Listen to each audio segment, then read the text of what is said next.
the Institute for Security and Technology. We are very pleased to have you all join us here today for what will be a, I think, very engaging and interesting conversation with Mr. Nand Mulchandani, the Acting Director of the Joint Artificial Intelligence Center at DoD.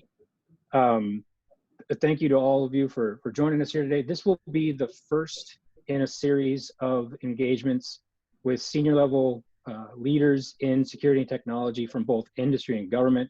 We couldn't be more excited to have Mr. Mulchandani here with us today. Just a quick word on logistics for everybody who's dialing in for the conversation. The way this will work is there will be a brief conversation between Mr. Mulchandani and myself here at the outset, and then we will be taking your questions and answers. I think this is the part that we really look forward to give you all a chance to engage with the senior most leader in DoD working on AI related issues. So we encourage you to take advantage of the Q&A function on your Zoom. I think everybody's familiar with this at this point. You can begin to shoot those questions our way now, and we'll do our best to get to all of those as we go through the conversation, and then we'll put a large segment at the end to make sure that that's all we're focused on. Mr. Mulchandani, thank you so much for joining us here today. Just a brief word on your background. You know, as someone who began their career at Sun Microsystems, really, you know, at the core of the innovation ecosystem here in Silicon Valley, someone who has spent years just building technologies, building companies, really being at the cutting edge of all of these things. You've been in this role as the CTO at the JAIC, and now you're the acting director. Really excited to have you here with us today. So welcome. Thank you so much, and really excited. This is a great forum, and really excited for the conversation. Thank you. Well, I thought what would be of interest is to maybe kick things off by asking just a little bit for those who may not be totally up to speed on where the JAIC is today, what the JAIC is tasked with, the mission. If you could just speak a little bit off the bat as to what is the JAIC and what is the JAIC up to, and how's it going? Wow, that's a very deep question, because it's one that we ask ourselves a lot about. So the easy answer is, AI obviously over the past couple of years has been, an emerging technology, something very exciting, interesting. You mentioned my background back at Sun. Right before that, I was in, at Cornell in my undergrad doing computer science. Thinking what I was doing was artificial intelligence, but now in retrospect and looking back, the compute power and the algorithms that we had, I mean, the approaches that we were using in those days was completely different than where AI has ended up. You know, we're trying to model the brain on one end, and I think now, who would have thought that, compute power and other algorithms and things would have been at this place at this point? Yeah. Now, so with AI sort of gaining in significance, many of your, everyone might be aware of Project Maven, which was sort of one of the Pathfinder projects that the DoD put together. General Shanahan, Jack Shanahan, was the director of Project Maven at the time. And at that point, given the sort of work that Maven did and some of the early Pathfinder work, Congress decided, along with DoD's leadership, that there needed to be a center of excellence for artificial intelligence. Now, that's an interesting point, which is, what does it mean to be a center of excellence? What does it mean to, help scale and deploy AI across the DoD? Yeah. Like I mentioned earlier, I mean, we're still a relatively small organization, about 150 total, about half of us full-time, DoD employees, military, civilians, and then of course, vendors and contractors and others helping us in a sea of 2.5 million people at the DoD. So right. Incredibly, big challenge, so to say. But the JAIC was created effectively, what I call, is to drive secular change for AI across the department. So it involves things like policy, involves things like acquisition models, data security, things like education and training. And then, of course, products, getting the services, the combatant commands, all of us together, pushing ahead and pushing all of the sort of elements, both people, technology, data, security, acquisitions, everything ahead, so that we're moving in lockstep as we move along with this work. It's a massive endeavor, and when the JAIC was announced, I mean, I think for those of us who have spent time working in the Pentagon for years. I think we acknowledged right up front that this was necessary, but really almost a Sisyphean task.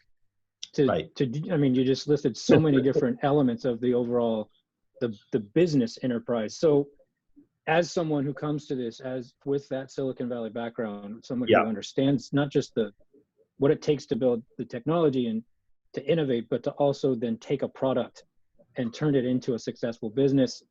What would you say is the vision then for DoD and AI? How is DoD actually going to take advantage of these cutting edge AI techniques? As you related, it's not what it once was. It continues to evolve. I mean, AI is just such a catch-all at this point. That's right. How do you think about the vision that you have to bring to this in order to make it successful? Yeah, no, fantastic question. And I think the answer is you probably really need to throw almost every single model and idea that you can think of at the problem, right? So let me start by the basics of how we're thinking about this problem. Sure. One of the things in the Valley, as you know, that we apply very, very well to our business models is leverage and scale, right? So, you know, if the two of us decided to go start a company today, and we went into, you know, Sand Hill Road or University Avenue and walked into, you know, one of the fancy schmancy offices for the VCs and said, well, we've got an idea to do X, right?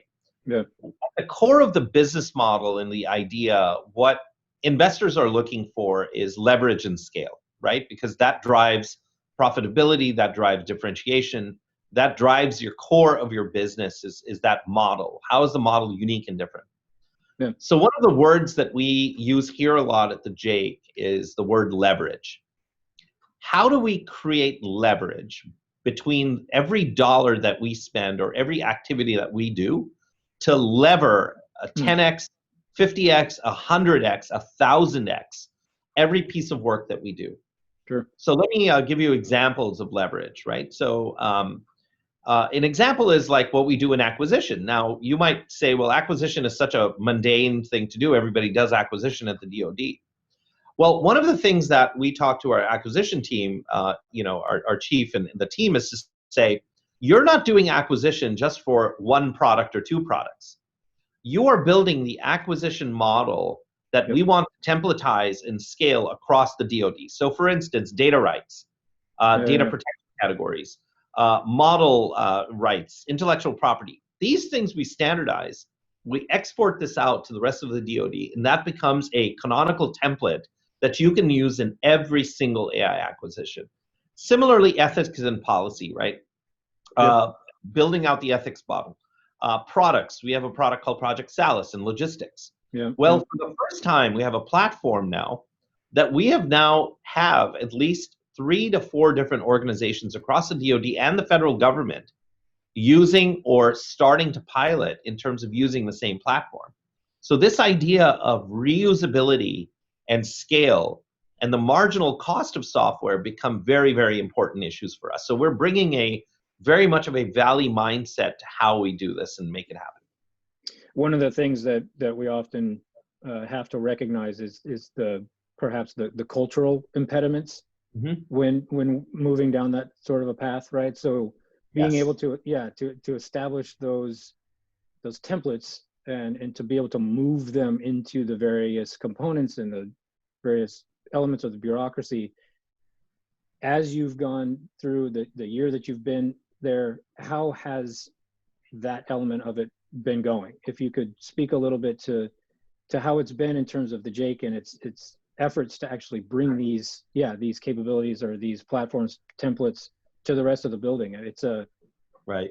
You know, I look back at my time in the Pentagon when Secretary Gates was, you know, pushing so incredibly hard to get innovation on things like more drone orbits, just getting more birds in the air, and it was we had to break so many different things, or I should say, had to break so many things to make that happen. Right, legally, right? Yeah. Well, so how from how you've been seeing it go, and what's your assessment of how it's working so far?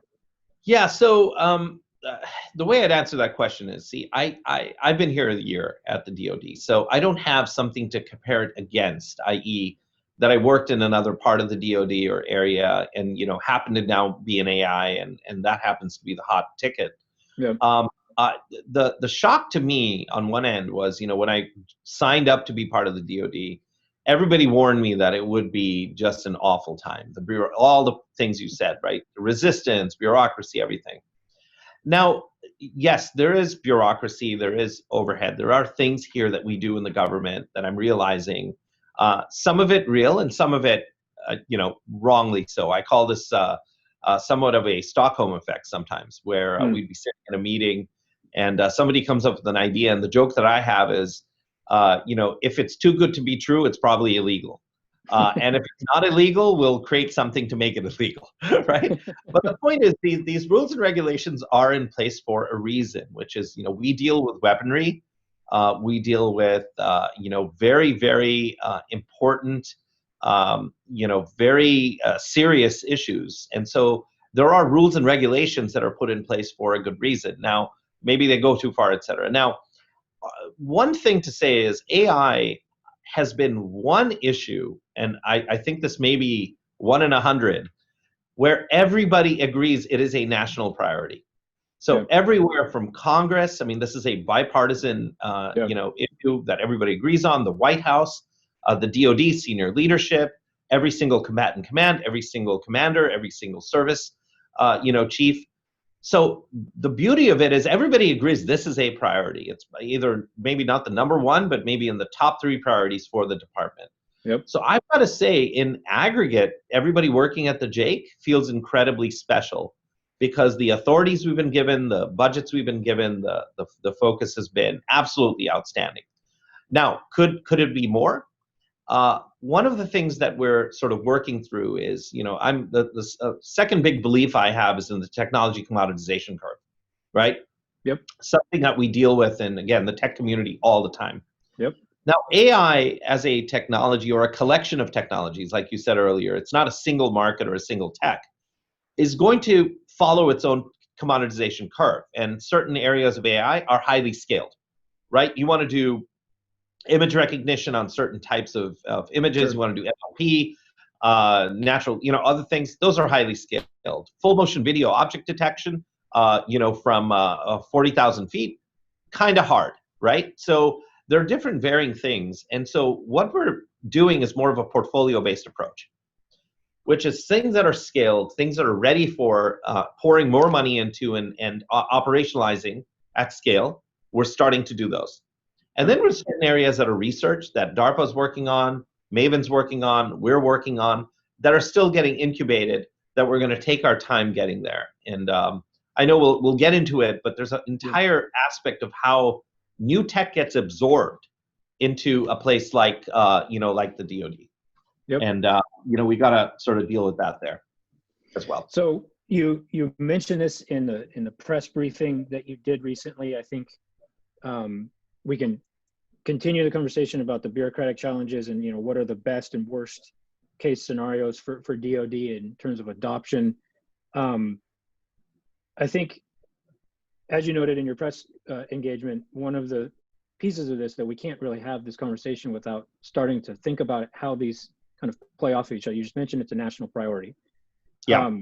Thinking about the international competition element of this when it comes to China, you spoke very directly to this. I thought it was very interesting the way you addressed the fact that there may be discrete areas, whether it's object detection, facial recognition, et cetera, where they may be excelling, but that there are other advantages that the U.S. has in terms of its progress and the approach that we're taking. That's right. I wanted to go very specifically down past that. I think that's widely understood and acknowledged. This approach and the way that the Chinese planners seem to be thinking about it and talking about it, this notion that there's going to be a systems competition, right? The way that they've characterized it. So that it's not just a competition to have the greatest levels of compute or to get the cleanest data or to have the better bureaucracy. We're just talking about systems of systems that are going to be competing with each other. And as Bob Work and others have recently spoken of, it's really a race to develop the most successful algorithms. It's a competition around algorithms. So Yeah. when thinking about systems competition, I just wanted to get your thoughts on how you and the JAIC are thinking about that and how it impacts the business of the day-to-day. Right. Yeah, this is again another that's a great question, and let me see how I can address this. So yeah, let's dig into that point about systems. I'm actually very familiar with what the Chinese are now starting to call intelligentization and sort of systems and things. So we're tracking this stuff very carefully. Here's what I interpret this to be, and here's our kind of point. One of the analogies that I draw is how we manage data centers, right, in tech. Sure. When I started my career, my first startup back in 1996, I still remember, buying actual Spark stations, plugging them into racks, switches, the routers, all this good stuff, right? It was all very physical. We hand managed systems. We named them, right? It was the PETS model of naming each little machine that we have. We used, whatever planets or constellations or whatever naming scheme you had for your engineering team at the time. And now we've moved to cattle, right? Which is, it's the Amazon EC2. When you look at an instance ID on Amazon, it's garbage, right? It's just completely nonsensical because you never care about an individual machine. So this idea of scaling and the architecture that has changed has moved to sort of a systems architecture where individual systems don't matter. It's the interconnection and the orchestration of this that matters. Yep. Now, I've now started coining a term and started heavily using a term called software-defined warfare. And I wish I could trademark that thing, which effectively I think is sort of that piece. So the idea that we went through in virtualization, in software virtualization, around hardware and other things, and then we virtualized the network, right? So the ability to get that level of on-demand agility, reconfiguration, and scaling that comes from a software-defined endpoint gives you that fabric, that backbone, that fabric, and that is the system. It's the end-to-end system. So we actually have, if not similar, but probably we think sort of more powerful systems work going on here at the DoD, right? So you may have heard of JATC2, ABMS, and a number of other big initiatives that are going on that are directly engaged in that model. So the idea of taking operations, I think of this as virtualizing the weapon systems and endpoints, right? And once you've taken hardware and virtualized it, it becomes a connected node in this sort of intelligent automation system. Now, we can build orchestration systems that are heavily policy-based. But what happens then is you then AI enable and bake AI and other types of decision-making or decision sort of, how do I put it, augmentation into these systems there. You still have commanders in the loop, but what you're doing is eliminating that entire manual process that we do for things like targeting or fires, fires brokering, or logistics or command and control. And then you layer on a top of, modeling and simulation on top of it for predictive analytics. Integrate, another big problem at the DoD is this whole idea around intel and ops fusion. And all of a sudden you have the systems architecture that you're starting to think. So yeah, anyways, that was sort of a first crack at that point you were making. Yeah, I think that's incredibly helpful to paint that picture. I think coming back to the perhaps the way that the counterpart, if you will, the adversary in some instances, the Chinese or the Russians, in terms of how they are prioritizing this ability to do exactly what you're talking about. Oh yeah. It's as you noted, you're tracking it. Any further thoughts on kind of where they are in that competition to try to perhaps catch up, outpace, etc. Right. You probably saw the interesting piece that Graham Allison and Eric Schmidt put together about, hey, we better get a little more serious about this. This is a very different outcome that I think most people are anticipating. Just wanted to Yeah. get your thoughts on kind of where you see. Yeah, no, absolutely. Listen, Professor Allison was, my professor back at HKS, Yep. and, took his class and, walked out of there, my head spinning, and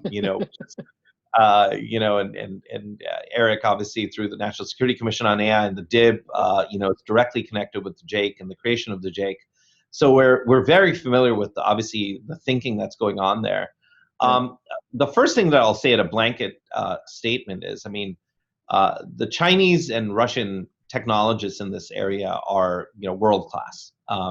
Having a appreciation for who we're going up against and their abilities and capabilities is obviously there. Having said that, I still will go back to my remarks there, right? Which is AI is not a singular piece of technology where somebody can be ahead or behind. You have to take it on a tech by tech basis. And at the end of the game, this AI is going to get applied into sort of two different places, right? One of our chief technical people here at the JAIC came up with this idea, this concept of, there's AI at every level of warfare that's going to get done, right? So there is what I call a hyper local level, right? So for instance, I was just out in San Diego last week, meeting with the home of the SEALs, and our special operations teams are very local, right? It's a building, it's a set of people, it's a small area.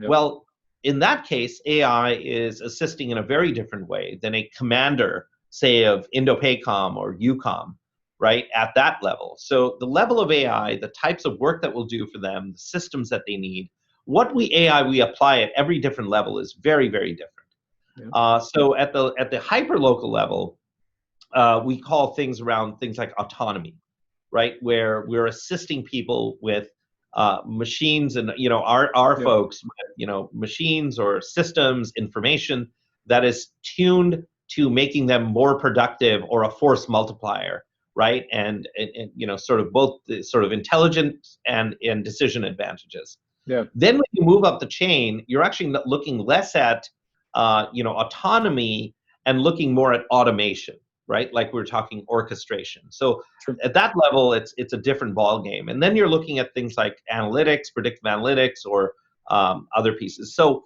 when you look at our adversaries, like I said, I think there's certain areas where they've chosen to invest for a variety of reasons. You look at the Great Firewall, that thing is able to do content filtering at scale, right? Insane scale.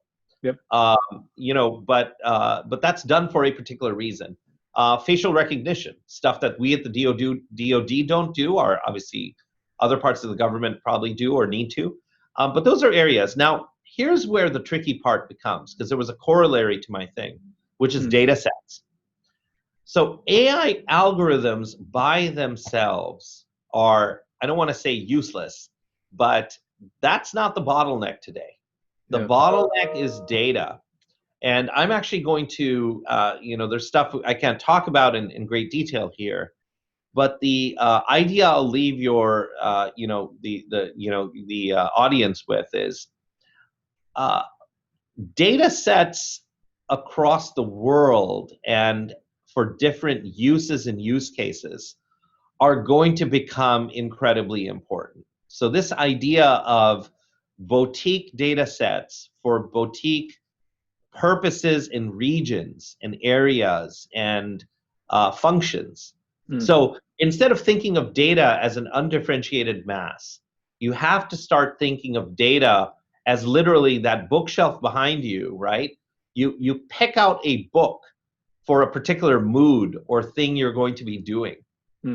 So this concept of a single system loaded with an AI model trained on a single data set doesn't make any sense. It's going to become an incredibly complicated game of hyper-local, hyper-focused data sets. And it brings up so many questions that I want to get to, and we're getting questions from the crowd, so we want to get to those too. Okay.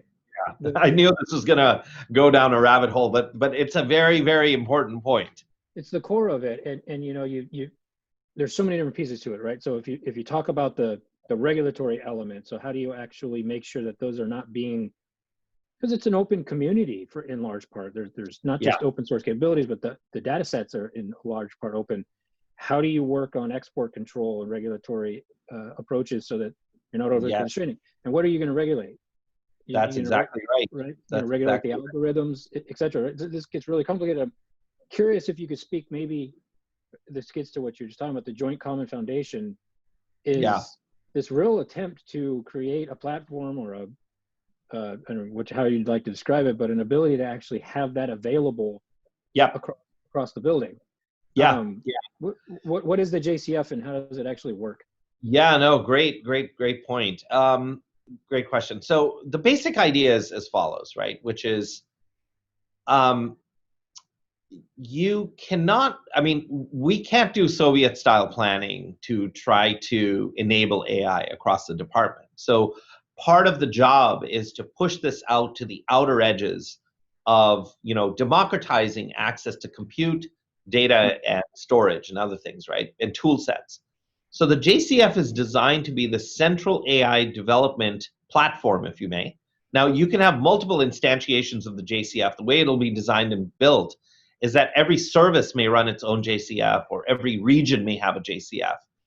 Now, the vision here is this. When you think of let's think of an investment bank, right? The joke is, if you're a big believer in software and that software is eating the world, when you look at successful companies in almost every industry, you could say at the end, and I'm a big believer in this, is that at the heart of it, they're a software company that happens to be in financial services, or a software company that happens to be in the airline industry, or a software company that happens to be building cars, right? These are software companies first, and technology, sort of domain expertise comes later, because especially when it's commoditized or others. So when you look at the vision of where the DoD needs to be, I strongly believe that if we get to a point where three of our service members sitting outside on the DoD network, outside the Pentagon, can crank up a laptop, write 30 lines of Python code using 15 different AI services and application services that we provide them. They crank out an application to do one specific function, whether it be a warfighting function, a cost-saving function, a logistics function. They use it for a month, get an ATO, deploy it, use it, and then throw the code away. We will have won the next war. Because that level of agility and insight and reconfigurability is where we want to be. Because we'll be the world's best software company, right? We happen to be in the military business. Yeah. Now, the JCF is designed to build that level of democratization and access to both data, these curated data sets that we're talking about, compute, and tools. And so that opens it up. Now, the only other piece I'll add here is there are, obviously everyone's familiar with the DevOps movement, right? Which is the ability for infrastructure as code, being able to do, iterative product development on one side. There's a revolution, kind of a small revolution, but growing revolution going on of adopting DevOps-like capabilities. Along with the cloud and the JCF, this will happen. The other piece to this that is very important to me, again, coming from the Valley, is people underestimate the need and importance of architecture, software architecture, which is another huge thing. So I call DevOps, building code fast, but you can build really bad code really fast. So the question becomes, can we get to a point where we fix our architecture? And that's actually the biggest worry for me. And this gets into your point around systems. We were earlier talking about, Chinese idea towards systems. We need to get the underlying platforms right, software platforms right, which enable then DevOps and cloud and JCF-like things to then democratize that piece, and we really get to sort of where we need to be. So I'm actually personally very encouraged with that. It's something that we as an organization have talked about and thought about in terms of bringing things like DevOps, DevSecOps, all of these sorts of industry best practices to a bureaucracy like DoD. Right. The architecture itself that it's being built on is probably even more important. So I'm actually incredibly encouraged to hear that. I think it's often overlooked thing. We race to adopt these industry best practices, but they may not necessarily be the best fit for DoD. So how do you make sure that that's actually being integrated safely? The question that and everything that you just talked about in terms of those data sets, in terms of kind of taking it to the edge case, trying to provide that API or that tool for, the warfighter out forward. These are things that DoD has a difficult time adjusting to. Companies have a difficult time adjusting to this new reality. One of the biggest pieces that comes to mind with this is digitized systems and everything you described, from the data sets themselves to the architecture they're riding on, are vulnerable. Yep. Right. And the more you push it out, the wider the attack surface, the more vulnerabilities you're creating all the way up the stack. And so one of the things that I was very interested in asking about, and then I will get to everyone's questions because they're kind of starting to pile up. How do you see, from a technical background, how this can be assessed, how this can be fought against, if you can? So if you've got data sets that are potentially poisoned, and you've got the infrastructure that it's riding on that's vulnerable, you've got speed is the necessity here. So you've got suggestions, recommendations, information being provided to a decision maker who is about to execute a mission. Yes. But there's flaws in that information that you may not even perceive anymore. How does that impact, and how do you begin to wrap your head around that kind of a challenge when it comes to the security question? Oh my God, you are hitting on literally the hardest part of the job. This worries, this should be worrying everybody in the AI market. It does. But, here's where things are different, right? For the DoD, like you pointed out, versus, so the example that I give is, if I, am sitting with the family, or my wife, and it's like kids are in bed and we're like, oh, let's watch a movie on Netflix.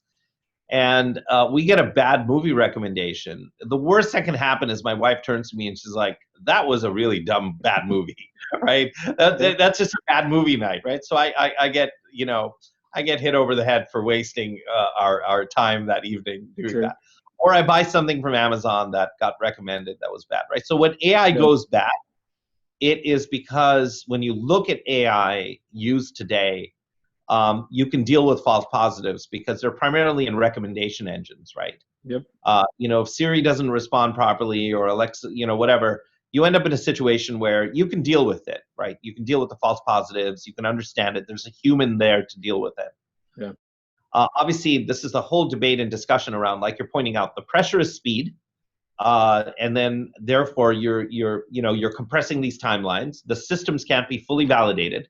AI provability is impossible, and we can't prove software systems today. Forget AI, right? Systems.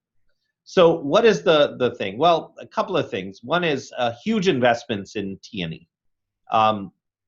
We have both an investment, but also the types of people we're attracting to it, et cetera, are just absolutely world class. And we're investing, when you think of our product investments versus T&E investments, it's very lopsided compared to what I'd be doing at a startup in the Valley, right?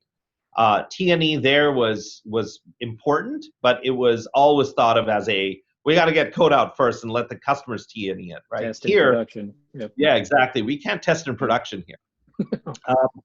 The second piece is the piece that I talked about, right? Which is the production data sets that we'll be using when we go to war versus the ones we test with, et cetera. These are all very, very tricky data issues that we have to deal with, because some of these data sets are going to be so unique and so exquisite and so important that these are data sets that we're going to protect, in every way, shape, or form.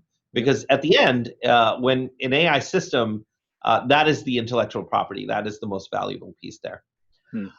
Now, the other side of it is this point of going hyper local, right? Which is, the broader a data set gets. So one of the sort of things I've been sort of working through in my own head, as a sort of, a former engineer here, is the bigger the data set gets that you're training with, right? You either have to hold back a larger set for training and training purposes, right? Which means your training set becomes lower because you're eating into that piece. And the sort of homogeneity of that data set is extremely important. So the quality of data, as we're talking about, more tools and products to assess those, more objective versus subjective tools to actually do testing, because a lot of AI testing today is being done manually, not a lot of tooling and products to help scale this stuff.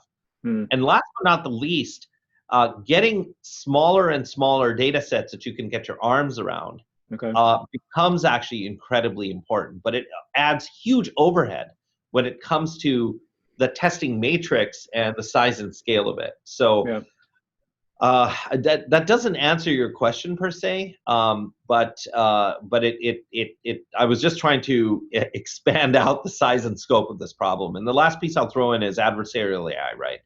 Both on the defensive side and offensive side, which are both still research areas. But as I can assure you, and as you probably know, I mean, we're looking into investing heavily in those areas. I think it's encouraging to see how it's highlighted in the NSCAI recommendations, how it's in the strategy documents, the prioritization of the AI safety piece, and thinking about emergent properties and all of the rest of it. I do want to turn to some of our questions, despite having so many more questions of my own.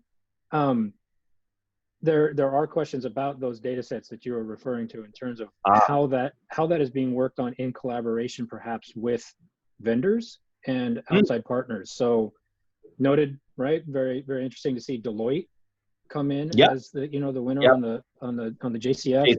So the question is, what roles does the private sector have in creating or curating those hyper local data sets that you're referring to? So is DoD looking for data as a service, or is this a function that belongs within the department only?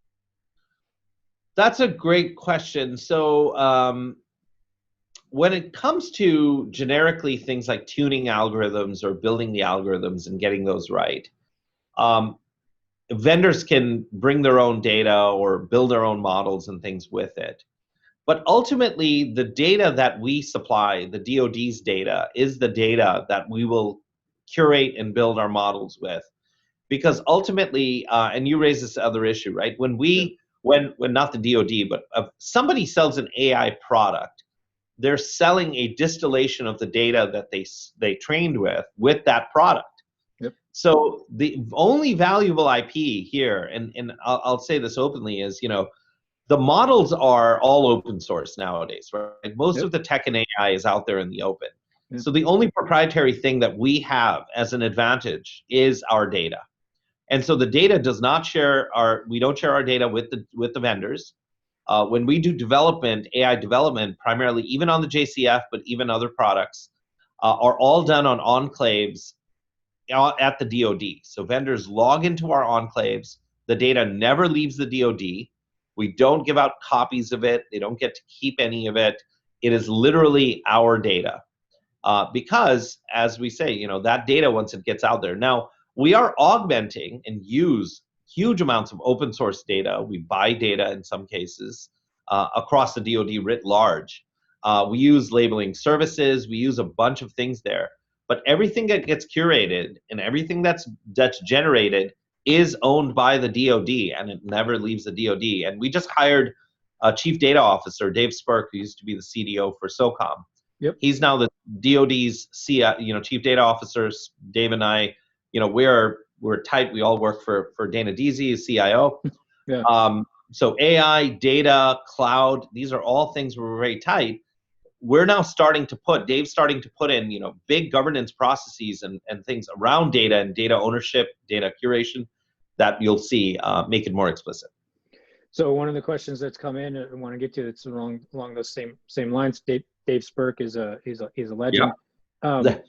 As DoD's AI hub, how do you go about reaching out to the DoD components to ensure they are creating those clean data sets and keeping track of the data that they have? So gargantuan task for the JAIC, but how are you approaching that piece of it?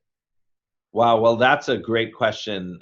Fantastic question there. And the answer is it's a little bit haphazard today, but it's getting way, way better. For instance, just starting out with, every component now is required to have a chief data officer. So you've got little mini Dave Spurks all over the place. the sort of, CDOs, little mini CDOs across every service, every component. That's job is to make sure we're not throwing away stuff. Now, not all data is good data, right? And not all Sure. data is worth storing. So we're also now at the JAIC becoming a lot smarter about what data we do need and don't need. Because previously the knee-jerk reaction always was, my God, we got to stop throwing this data away. Well, that doesn't make any sense. The question is for what purpose? What is the end game of this data? The other side of it is, again, the JAIC itself is can't turn into the Smithsonian or the Library of Congress for data, right? Right. We don't have, that level of storage, et cetera. So what's going to happen is, we're going to be pushing out this responsibility to the services and the COCOMs, making sure that they have the processes, the governance model, the acquisition, the labeling, the tool sets, et cetera. So we secularize the ability to turn your data into actionable insights. But ultimately, and I'll just make sort of a blanket point. Carol Shanahan used to use this analogy, and I've stolen this, for the past year. I love this analogy. Is we don't have a Department of Electricity anymore, right? Here in the government, right? We don't have a Department of Fire. If we were, primitive, we're still in the Stone Age. There's no Department of Fire that the king runs anymore. Well, it's because these technologies have been fully integrated into the bloodstream of the organization and everything we do. So the JAIC itself, we believe, if done right, we will go the way of the Department of Fire or the Department of Electricity, which is AI becomes so built in and learned. Data is so valuable and interesting and curated and managed properly. Not all data and not all algorithms. But the fact is that this becomes in the bloodstream that the JAIC works itself out of a job. And we hope we'll be one of the first government organizations to ever shut down. Taking on a gargantuan task to try to accomplish that. The questions keep coming in. Let me just turn to a couple of these. There are some on AI ethics, which I think we should get to. There are more on kind of the vendor questions. Maybe we'll go with the ethics principles one, because we haven't touched on that yet. So I'll just go ahead and read this. The Please. DoD AI ethics principles discuss appropriate levels of human judgment. Right. Involved with autonomous and semi-autonomous weapon systems. What extent are you exploring the framing effects of AI on human judgment with human-machine interactions, i.e., what are the impacts of automation bias or treating AI like a black box for military commanders? We'd started to talk about that a little bit in terms of its inexplicability, but well, again, another brilliant question. The answer is we're working our way towards that. I can't say we're anywhere near getting to a point where we're all comfortable, which is why we're not fielding. Why 3000.09 is still very important, and why we're not fielding autonomous weapon systems out there. So the way we're viewing the world is we have to work our way there, because there's not only a education and training issue, there's a systems issue, and then there's, I think, a generational change coming as well. So let me start at the very beginning, right? So many of, joint warfighting, so we have 6 verticals that we operate in, the JAIC does. All the way from predictive maintenance to humanitarian assistance, disaster relief, cyber, warfighter health, business process automation, and now joint warfighting, right? Which is the newest and probably fastest growing one. If you look at joint warfighting, we do have work going on in autonomy, at the tactical edge. There's a bunch of stuff happening there. But when it comes to things like, around human judgment and dealing with that, we have a set of things we call cognitive assistance, which is where we're going to start. And this is the idea where we are taking heavy manual processes or other areas where predictive analytics and predictions would be incredibly useful to a commander or to a group that is already doing some function that they're doing, and the machine effectively assists them to do it better, faster, cheaper, with more precision, et cetera. So we're starting there. Because this is what we're starting to call the sort of like the 49% result, right? Which is, today's weapon systems and today's training is very much what I think of as green and red, right? It's go or don't go, right? It hit a threshold and you're clear to go and move, right? Do something. And there are processes and procedures for doing that. Now, the whole idea of introducing statistics and probabilities into the mix doesn't go well with military culture and processes, right? Sure. So this idea that you're getting a digital output that says 49 on it, what the hell do you do with a 49 on it, right? I don't know. Is this a go? Is it a green? Is it a red? What am I supposed to do? And that's where the appropriate level of human judgment comes in. It's because at the end, an AI algorithm will never spit out a green or a red, right? It will only do that if you threshold it.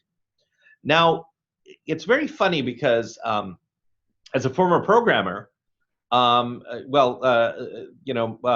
one of my professors, Jonathan Zittrain at the Harvard Law School, right? He talks about this concept of code as law, right? Yeah. This idea of the policies and stuff you inscribe into code effectively de facto become law. That's right. Because they're encoded into the system, you believe the system. The system gives a green, well, it's a green. It gives a red, it's a red. Yeah.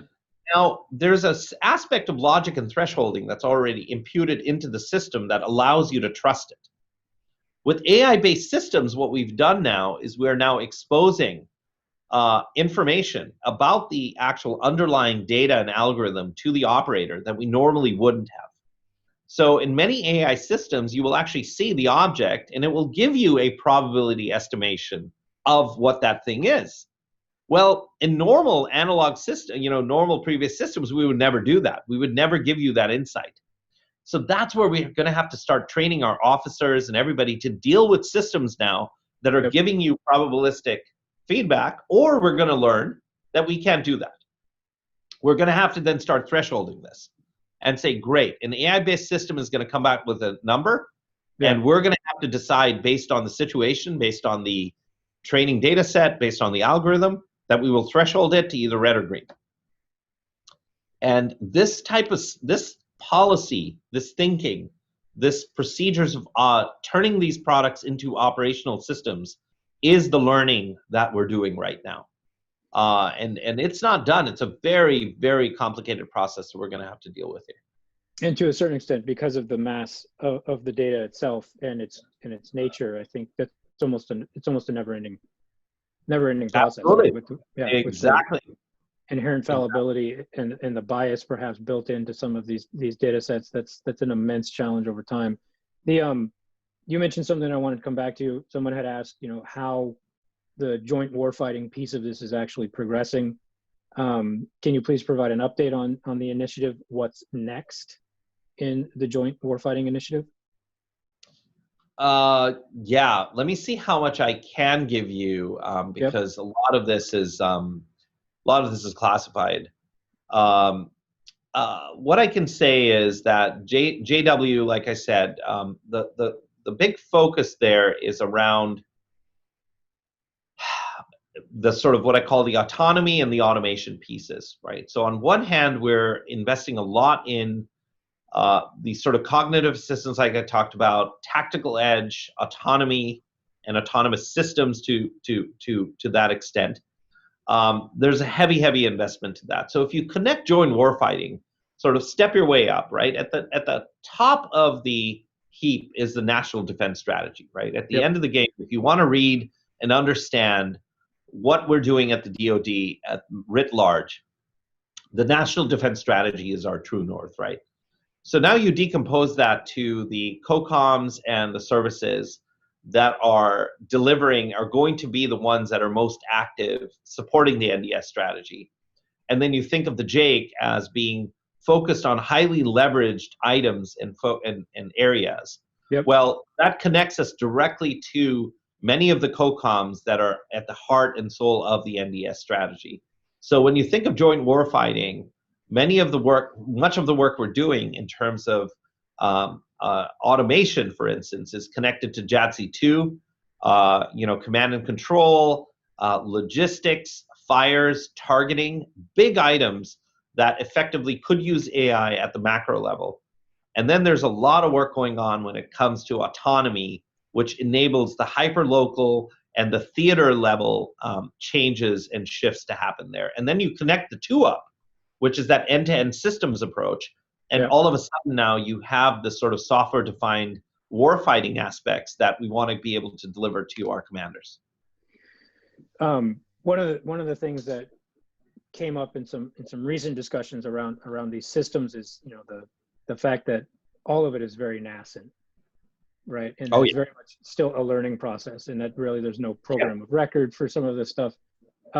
It gets back to some of the beginning of the conversation in terms of kind of the gargantuan challenge that you face to try to do this across the building. How is that piece of it, that joint war fighting piece of it, being embraced by the COCOMs? How is it being embraced by the services? How is the relationship between the JAIC and those elements? That's probably the core of the issue, really, in trying to accomplish that piece of it. How, if you could speak to that just briefly. Yeah, no, absolutely. So one of the things that General Shanahan and I did before he left was put something together called JAIC 2.0. So we even version numbered our organization chart. So we're at version 2. And the big change between version 1 and version 2 was as follows.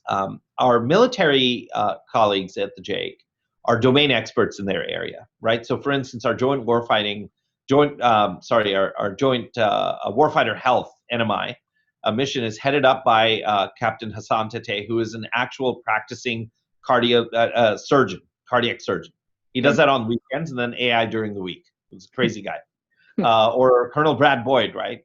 You know, from the Army, you know, a colonel who has, you know, been out in war, right? So these are people who really understand their pieces. What we've done is turn them into our primary interface for going and connecting to the customer base. So we view this actually as an enterprise infrastructure, you know, company, in that we have customers, the COCOMs, and we have relationships to understand what it is they need, but also have a set of products that we're offering them in that sense. So this relationship building has been absolutely phenomenal. You know, like I said, I mean, I'm starting to spend most of my time on the road or on the phone with many of the senior leaders across these COCOMs and the services, building those relationships. The Air Force, for instance, is driving JADC2 in terms of, you know, that. So, for instance, the JAIC is integrating into that effort, offering the AI pieces on top of JADC2. So that customer relationship piece has been going incredibly well. Now, I think there was a sub-point of how do you actually get these technologies and products into their hands? And the trick I found here is, you know, there's a valley of death problem that everyone talks about here at the DoD, right? Now, the valley of death problem, after you really sit down and analyze it, in many cases is a self-inflicted wound that causes death. Because if you don't understand your customer needs and requirements, if you don't spend time in the field, you will build products that suck. It's just simply, I hate to say it that way, but that's the way we say it in the Valley, is your product market fit is bad. And so what we've tried to do here very desperately is work our way into the mind of the customer and integrate ourselves in with Northcom and INDOPACOM and UCOM and do co-design so that we're hitting the mark when it comes to building products. And we're starting small, and then it becomes sort of leveraging that into things that are bigger.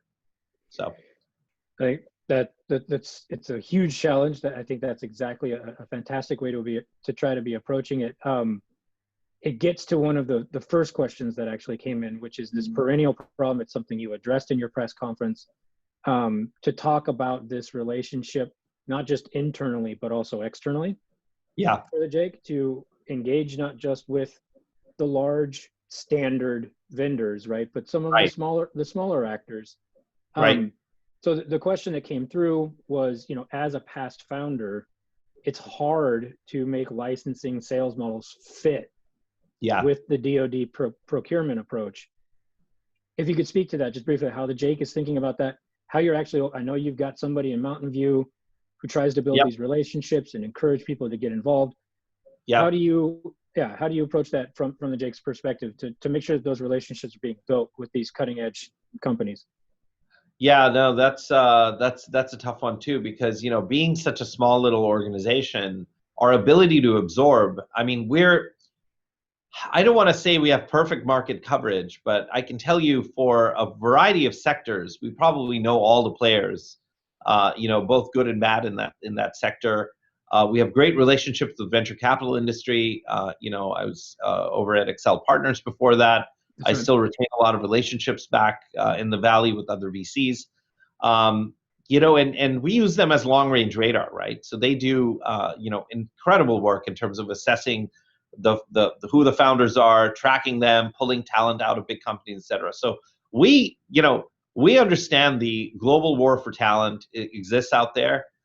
We're not going to win that. We don't even want to get into the fight. And the whole game gets down to that old word that I keep using is leverage. How do we, Tom Sawyer-like work and leverage all the great work that everybody else is doing and playing their part there? One other thing is our acquisition models. I mean, we don't have acquisition authority here at the JAIC today. So we partner up with folks like DIU out in Mountain View, where Colonel Drakely is our outreach guy, to try to engage with the, two founders and a dog type situation, right? And very soon you'll be seeing some stuff coming out of the JAIC that will allow us to configure acquisition vehicles that will make it incredibly easy for us, the JAIC, and other people trying to acquire early stage technology to be able to come in and, for instance, do a small pilot, right? The problem is the overhead. The overhead of doing something small. Like, I'll tell you a good example. There are a number of companies in AI ethics and policy testing, for instance, or explainability that we're tracking, right? Okay. Have calls with them all the time. The problem is I have 7 of them that we're tracking, but I don't have the ability to just pull them into the code and drop them on the network and try them, right? The deal doesn't have that. So we're now trying to figure out ways where we can actually have enclaves or something in the JCF that allow us to say, hey, you're a new startup, you want to test something out with some data here, the DoD data? We can't give you the data, but we can certainly come you into this enclave and try this thing out. So we're tracking at least 5 or 6 different big areas: synthetic data generation, AI policy pieces, all issues around offensive and defensive AI, et cetera. These are all areas where we're very interested in doing work. We're trying to do it within the current constraints, but can't. So we'll be fixing that hopefully in the next couple of months. And of course, at the DoD-wide level, Ellen Lord, who heads up DoD NS, she's doing some incredible work along with some of her folks around fixing the acquisition process to make this happen as well. So hang tight. Hopefully there'll be changes coming at DoD for that. And as you know, as someone who built companies in Silicon Valley, this is the perennial question, right? Like how do we fix that acquisitions process? How do we engage? One more functional question that has come in, which relates to something that you spoke about, I think, very briefly in your press conference, is in terms of how, as part of that joint warfighting piece, there is a cyber element, and to include information operations. If you could speak to that piece a little bit, and then we'll have to wrap things up, even though we've already spent a full hour. Maybe we could wrap it up with that very easy softball question about how Jake grappling with cyber. Cyber, like I said, I mean, cyber is a hard one on one end because, I've built and sold, 2 cyber companies, security companies, been in the industry a long time. We've been using AI in cyber for a very long time. And the problem is it gets down to the false positive issue, right? Yep. And this idea of, you set a product up, et cetera, and do this. Now, that's for typical defense and offense, defensive side. I mean, offensive cyber is really not a market out there. It's a collection of tools and techniques and other pieces there. We do have a very robust cyber, sort of NMI and piece there. But we're not in the job or work of inventing brand new technologies from scratch, because the cyber market is a multi-billion-dollar market with well-established players, both big and small. Our job is really to harvest the best of what's coming out there. And so even in, for instance, things like MISO or information ops, both defensive and offensive, when you come to offensive cyber, when it talk about things like I would say things like network mapping or vulnerability management or other pieces there. The world is full of great companies and products that are trying very hard. My basic problem with issues with cyber in general is the same problem that have plagued us for years. Is I have a taxonomy of cyber products that I've had now for almost forever. Yeah. That basically you can take any cyber product and put it into one of three categories. There's what I call control-oriented security products, which are highly policy-driven but highly deterministic. So a great example is a firewall or a whitelist or blacklist type product for endpoints or others. The second is protection-oriented security products, which are things like signature-based systems, where you are effectively dealing with known bad actors as opposed to unknown ones, but you're doing filtration effectively. Now, that is also highly deterministic unless you put in a bad broad signature that has false positives in it or other things. The gray zone is where AI fits in, is delegated to what I call the visibility-oriented security products, right? It's alerting, intrusion detection, not prevention, etc. Because the minute you flip a non-deterministic security product into a stop mode, effectively, you've basically potentially created a self-inflicted denial of service on yourself. Yep. Right? Any false positive will generate a denial of service for somebody. So the knob of security in terms of productivity versus lockdown is a very, very tight one. Now, when it comes to things like information operations or other pieces there, you can have false positives and problems there because you always have a human in the loop and you're dealing with aggregates. And so the issue around cyber and AI is, again, very topical, where you apply it, how you apply it. There's certain domains like deep fakes, for instance, identification, stuff like that. Again, a great place where you can apply AI. But the concluding piece to all this, I will get down to the age-old problem in AI, data. Right? It all gets down to data. Whoever has the best data, the cleanest data, both either at a hyper-local level or at a mass scale level, wins the game. And that's I think the just one big lesson for AI is it's data, data, data, data. And it's a fascinating, I think, apt way to end the conversation.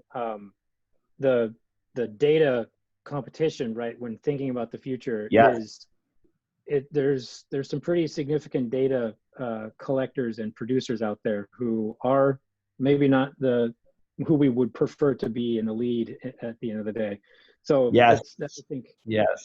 Yeah, I think this conversation leaves a lot of food for thought for all of those who are on the call.